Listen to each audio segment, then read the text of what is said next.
Ultima Online has a rich history right from the very start. Even before the game had an official retail release, there was an epic moment towards the end of the beta in which lead designer Richard Garriott played as his in-game avatar, Lord British, and he was assassinated in Trinsic with a fire field. The claim that Garriott gives is that after one of the many server wipes that happened during beta, he forgot to enable his invulnerability flag and was therefore able to take damage and subsequently died. Another developer then unleashed demons upon the crowd afterwards. These sorts of emergent events are the core of Ultima Online and what made it so special. Each server came up in different ways due to different populations residing on each. Personally, I mostly played Lake Superior with a dose of Atlantic and Great Lakes here and there when my home server was down. These servers are still live today, and all of them have unique placements of houses, characters, and sometimes items due to different quests or item spawns having been available on each of them at different times. Suffice to say, Ultima Online has a very rich online history. But we aren't exactly here to talk about the online aspects of Ultima Online, as odd as that might sound. In 2012, a developer by the name of Djerev, and apologies if I'm mispronouncing that name, began work on a small server for himself and his friends. This is the project that would eventually become Ultima Odyssey, or later to be known as Ruins and Riches. And this is the title which we are here to talk about today, and why you should play. I will note that this is not to be confused with the official and cancelled product also called Ultima Odyssey. So where did this even come from? It is difficult to go into too much detail regarding the game's history, unfortunately, as the original website has long since disappeared from the internet and little remains in terms of archives. Djerev himself states in the About section of the PDF that it was liberally assembled and organized for almost a decade. But the game was certainly out by 2020, and he began in 2012, so it isn't super clear, but it must have been released in the late 20-teens. We can access some more recent development blogs from the year 2021, and we do know that the game has still been updated as late as January 2023, thanks to some keen users keeping an eye on files. But as far as the official and initial release, I couldn't exactly say when that was, but I do know that it is years old. Even my personal account is almost 3 years old, and I know it wasn't brand new when I first discovered it. It isn't known, at least to me, why the developer disappeared from the internet and removed the website, but there is some speculation regarding the matter that I won't get into here. If you further read the About the Game section, you'll find that the primary inspiration was classic Dungeons & Dragons games, as well as MUDs, with some roguelike elements thrown in as well. The concept is that Ruins and Riches takes place in an alternate universe based on the Ultima timeline, after the third game in the series. Specifically, the game was designed to be played single player, but that's not necessarily how it has to be played. Due to Ultima Online's structure, simply playing the game single player involves running a simple server locally. Therefore, it can easily be tweaked to allow other outside connections to join you in the game. It is noted, however, that the game is specifically designed and caters to a single player style of play, but simultaneously states that multiplayer is not prohibited and is entirely possible. Just not the core focus of the design of this game. Conceptually, this game is built from the base level of Age of Shadows in regards to the expansion and types of content. Many changes have been made to the skeleton core that is Ultima Online for the purpose of Ruins and Riches, however. For example, attributes now allow for double the resulting mana, stamina, or strength. So in this case, if a character has 50 strength, they then have 100 hit points, and so on. The cap at 100 for stats is also removed and is a bit higher. This may sound like a lot to Ultima Online veterans, but rest assured that there are many strong enemies to be found within this game, and the standard HP formula would leave you dead quite often. The skill cap is also boosted from the familiar 700 to 1000 to help with the concept of self-sufficient characters and creating a more complete template that is more capable of surviving the wilderness without too much leniency of allowing for even more skill points. You are still forced to make decisions about what skills you will favor, and now that some skills perform more critical functions than previously, this becomes even more important. Take item identification, for example. Whereas in old school Ultima Online, you might use an Identify wand whenever attempting to ID an item. In this game, you will find many magic items that need identification, and the 3 identification skills are put to pleasant use. Once you attempt a certain amount of times, only a vendor may identify an item if you have failed. Therefore, to avoid spending thousands of gold and hauling around unknown items, it's best to take at least 100 of those skill points and distribute them equally to Taste ID, Item ID, and Arms Lord around 33.3 each. This will allow the player to ID items most of the time, but not always, and only take up 100 skill points. Of course, different players may decide on different strategies that work for them, but this is often the route I take when playing Ruins and Riches. There is not a plethora of information available online about the game by design, so there is not much to go on, which does provide some of the magic in this title. The player is encouraged to read scrolls, books, talk to NPCs, and explore further to flesh out the game world and their understanding of it. In this sense, it is a very old school experience in which you are simply dropped into the sandbox-style world and left to your own devices. It's a marvelous feeling that is all too fleeting in the modern gaming landscape. And make no mistake, there is quite a lot to explore. The game simply continues on and on in terms of areas and content. The default landmass is a custom zone. Britannia is no longer present, though you may see aspects or portions of it appear if you are familiar with it, and instead we are in the land of Caesarea by default. This land is approximately the same size as Britannia and features a handful of towns and dungeons to explore or find. In total, the game features a whopping 9 different lands with approximately 20 cities or villages and over 100 dungeons. In addition to this, the economy is not 100% static, as you may have come to expect. In other words, mages don't always stock all of the spell components at any given time in fixed quantities. Instead, each time you come to town you may find that this time the mage is selling mandrake root, black pearl, and blood moss. The next time they may have none of these available or lesser or greater quantities than before. Likewise, when selling items, vendors won't necessarily always buy everything you have they could potentially be interested in. You may have no luck selling emeralds in the town of Moon, but in the city of Britain you may find the jeweler will welcome them, and vice versa at any given time. This causes the game to feel a bit more alive and interesting. Though you may occasionally be annoyed at not being able to sell all of your goods all the time, I think it works well enough, and you learn what is best to pick up in terms of weight cost versus potential sale in time. Speaking of these 100 dungeons, within these dungeons are also various traps that can occur seemingly randomly while exploring, opening chests, and whatnot. These traps can range widely from something as simple as becoming poisoned or taking damage, to melting all of your jewelry, turning your coins into lead, or in fact, dropping you into an unknown pit suddenly. There are certainly ways to combat these traps, but I don't believe any such methods are completely foolproof. Some skills and resistances can certainly help in this endeavor, but are not guarantees. Some spells have further been reworked to have more practical application in a single-player environment, and Magic Untrap is one such spell. Casting Magic Untrap will bestow upon the player a crystal ball of sorts of trap finding that will give you an approximately 50% chance to avoid a given trap. That's at 50 magery, of course, and will last for about 30 minutes. It's perfect for a dungeon dive. Now, as your magery increases, that percent chance will also increase. There are also items called 10-foot poles, which perform a similar function, though they have a limited amount of uses and also weigh a whopping 40 stones. But the first time you come across a particularly nasty trap, you probably won't adventure out with at least one of the 2 previously listed solutions. That in mind, you want to always come prepared for any sort of long journey or travels. Water and food are not exactly a requirement to survive, but you're going to have a bad time if you end up starving and thirsting to death. It will eventually drain your HP and stamina to unworkable levels, though it will never necessarily kill you, but it could easily cause you to come into such a situation that you die. At a certain point of hunger or thirst, you can no longer heal with bandages, for example. So it is imperative that you fill up a water skin or 2, and bring along some bread, dried jerky, apples, or whatever snack of your choosing, as well as all of your standard gear for an adventure, as death could mean the loss of well-earned stats and skills, or at least some of your hard-won treasure in terms of gold. Skill and stat gain are not particularly hard in Ruins and Riches. The game is meant to be played, and it rewards you with increases in skills that are used quite generously, though they do begin to slow down as you approach the higher values.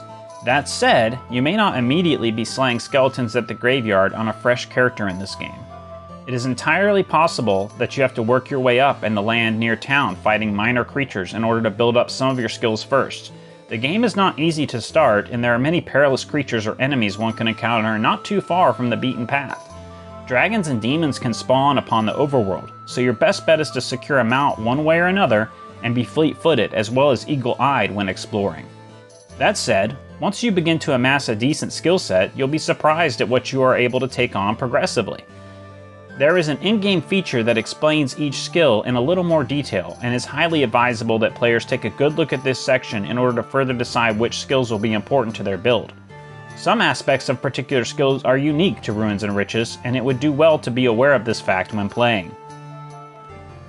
In addition to the traps and other such encounters, upon death, characters that have reached a certain skill or stat threshold will be expected to pay a death tribute. An important note here is that while characters are new and below the threshold, they can resurrect near their corpse without any penalty. But as those skills and or stats breach the threshold, a gold penalty will begin to be assessed. But if you cannot pay the gold penalty and or are not at a healer or onk, there will be further a penalty to stats and or skills. Be wary of this, though sometimes it is worth losing a bit of skills if you are dead in a particularly bad place that would be difficult to get back to, since sometimes your items are truly more important than a few skills. The better option in most cases is to return to a healer or onk, which will resurrect you for the cost of the death tribute in gold, but no skills or stats will be lost. Your best bet is to simply stay alive at almost any means necessary while traveling, though the land can be very dangerous, so tread lightly. An important note is that this penalty comes from your bank box and doesn't factor any gold you have on your person presently, so always try to maintain a certain threshold within your account in order to avoid being forced into taking stat or skill loss when you die.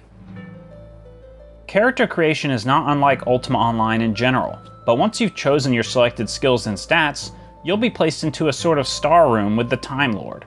From here you have several choices available to you, the first of which is taking one of the main portals in the primary room to one of the various towns in the game.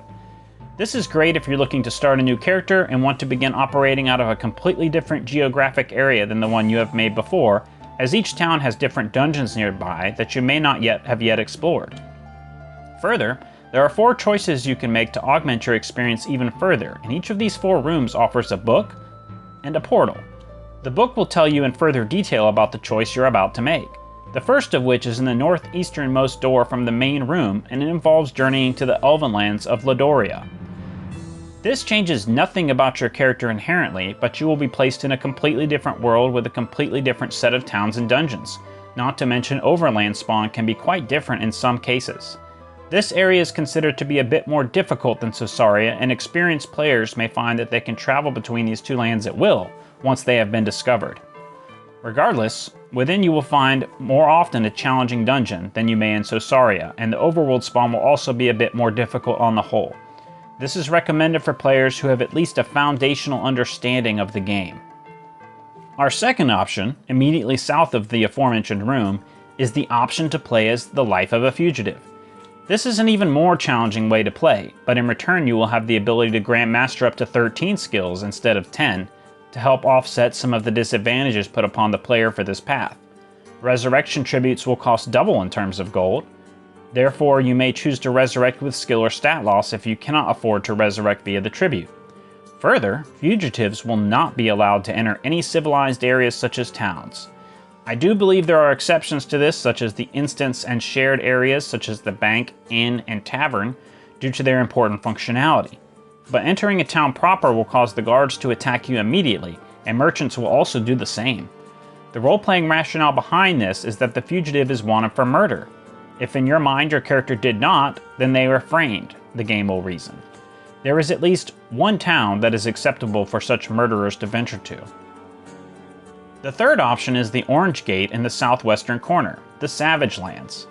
The Savage Lands, geographically, is the T2A expansion land, towns, and although they have been renamed and the spawn is not what you're familiar with. According to the game, this is for the characters who wish to play in a more barbaric way. One immediate benefit to beginning in the Savage Lands is the ability to grandmaster 11 skills instead of the standard 10. Similar to the Land of the Elves, the Savaged Empire is an even more difficult area to survive in for a new character. To offset this is the increase in skill cap, and the player also begins with more items than usual, such as extra bandages, a trinket that massively boosts cooking and camping, a set of armor, and honestly a very nice steel dagger. I have started several characters in the Savage Lands, only to end up as a ghost and without much luck. The fourth and final option is the southeasternmost corner room, the Alien experience. The role-playing rationale for this is that you are an alien which has crash-landed on this planet and awake from a coma, therefore starting with 0 in every skill, as well as 0 gold. However, to balance this out, these characters may grandmaster 40 skills. There are further restrictions to this playstyle, however. For example, the cost of a death tribute to resurrect is 3 times greater for an alien, and even if you pay, you will still take the penalty of 5% skill and stat loss. If you have no gold to pay the 3 times greater fee, you will instead lose 10% in skills and stats. Further, aliens cannot benefit from the luck attribute that some items bestow upon the character. Obviously, these characters can become by far the most powerful in the game due to the exceedingly high skill cap, but being capable of avoiding death often is quite the feat within Ruins and Riches. So even though this character does begin in the base land of Caesarea, only players experienced in Ruins and Riches are recommended to give this a shot. At the end of the day, there are a variety of playstyles to engage in, with several different starting options for those looking to explore this massive game further, or for the first time playthrough, depending on what sort of challenge you are seeking. Many things have changed, at least as far as I can tell, from the base game. Gold is no longer the only option for value when searching a corpse or container. Players are able to find both copper and silver coins as well. In addition, piles of gemstone ore or golden hued ore can be found as well. Any of these aforementioned items can be converted to regular gold by placing it in a bank box and double-clicking it. This will convert the coins or materials to gold into your backpack. Players can also choose to keep these items as decor. Speaking of decor, there are various items that will spawn on corpses or in containers that are perfect for that, be it a fur, candelabra, or statue. But beyond decor, these items can be identified with the item ID skill, and it will often tell you that perhaps a certain type of vendor, such as a tailor or carpenter, will pay a certain amount of gold for it. Some of these items can be worth a few hundred or a few thousand, so they are often an excellent item to loot whether you decide to display it in a home or not. Speaking of homes, player housing is, of course, in Ruins and Riches. Players can acquire a housing contract and attempt to place a house in one of the many styles. Being that I mostly play T2A era UO, I am absolutely not familiar with most of the designs available, but assume they mostly come from retail UO. Though some of the more high-end homes I'm not so sure about. There's literally a pyramid and a fortress, and I'm not certain whether or not those exist on official servers. Either way, they are pretty neat, and custom-built housing is fully supported. One note I will make is that if you do place a house, be sure to lock the items down within it, because any items placed even within a house that are not locked down will decay. I've made the mistake of placing a house, clearing out my bank, and dropping lots of goodies in there, only to log in the next day and find it as if it has been fully looted, with anything not nailed down, OSI style. Ruins and Riches is a magical experience, and while I typically don't like the Age of Shadows era content, generally speaking, and prefer T2A era Ultima Online, I like to look at this as a new single-player Ultima game, and treat it as such. It just so happens to have the bones of UO, and that makes it very playable for me. I've made various characters through the almost 3 years that I've enjoyed this game, and I'm still finding new things, and most certainly have not been to all the lands the game offers, and not even a fraction of the dungeons available. I strongly recommend fans of UO or even older computer RPGs to check this absolutely free title out. I think you'll enjoy it, and it offers the most unique way I've seen to experience what the foundation of Ultima Online has to offer a player. I hope I've triggered your interest in this, and if you do want to try the game out, I've included various links in the description to help you along in your journey to acquire the game and server files, as well as a few posts on Reddit or elsewhere that have some basic information regarding the title. If you have any questions or problems with the game, feel free to leave a comment below and I'll do my best to help you or point you in the right direction, but there are no guarantees that I'll be able to help with any given problem. I also have put up a tutorial for getting this up and running. Even though I consider it to be very simple, sometimes it helps to see the steps. You can find that video on my profile channel, or check the card above, or wait till the end of the video and click on it there. There also exists a fork of this code deployed to be an always online multiplayer server. But we'll leave that topic for another video, as it has become a completely different project, even if the core of it is Ruins and Riches code, and they remain very similar but different games. As always, if you've enjoyed this content, please take the time to like the video, leave a comment, and subscribe to the channel so that I know to make more content in this style. I hope you've enjoyed my quick look into why you should play Ultima Online Odyssey, Ruins and Riches.